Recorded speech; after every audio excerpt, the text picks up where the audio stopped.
Eto na ang merienda. Paborito niyong palitaw. Ito, oh.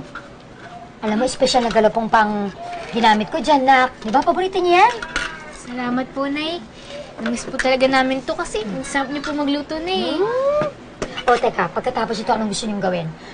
Gusto niyo, punta tayo sa plaza, tapos maglaro tayo doon, mamasyal, di ba? Pasyal-pasyal tayo, buong araw, nandun tayo, buong maghapon. Ha? Okay ba sa inyo yun? Naku, Nay. Pwede naman po sa ibang araw tayo magpunta sa plaza.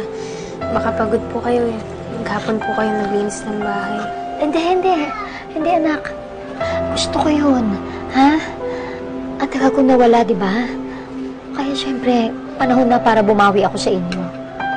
Laki ng pagkukulang ko sa inyo, di ba? Teka, ano pang kulang? O, yung inumin nyo. Sandali, ha? Gagawa kayo inumin. Sandali lang. Bait talaga ng Diyos, no? Pinakinggan niya na yung matagal kong hinihiling. Kompleto na ulit yung pamilya natin.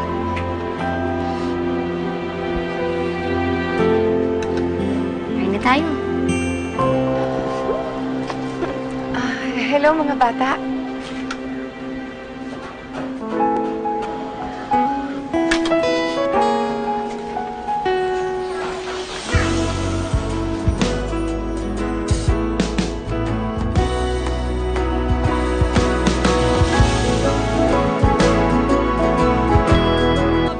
Ano pong ginagawa niyo rito? Nagdala ko ng pagkain at saka mga supplies para sa inyo. Tapos binili ko rin yung favorite ninyong chocolate, oh.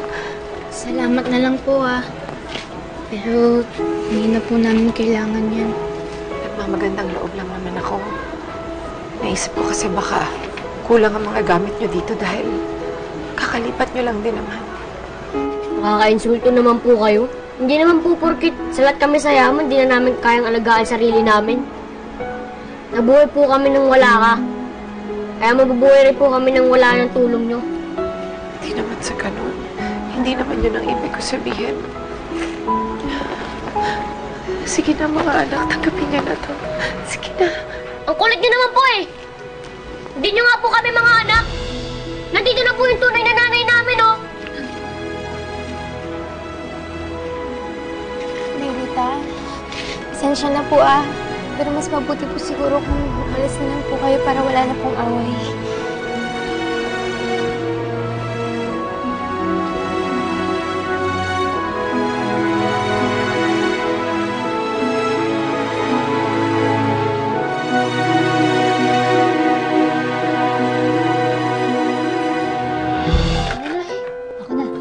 Ako na. Sige na, ako na.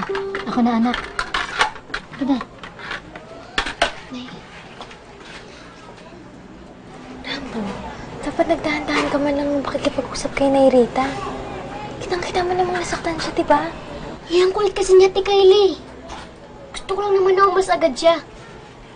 Kasi baka maapektuhan pa si Nay kapag nakita siya eh. Oo nga. Baka bumalik pa yung sakit ni nanay niyan. Oo na, naiintindihan ko na. Pero hindi niyo man lang ba namimiss si Nay Rita? Kahit konti. Di man lang ba kayo natuwa na may paki pa rin siya sa atin? Si Nay Rita? Nagpunta siya dito? Nasaan na siya? Wala na siya, Apple. Umalis na. Palagay ko, miss na ni Apple yung nairita niya. Pero ako, mas na-miss ko yung tunay na nanay natin.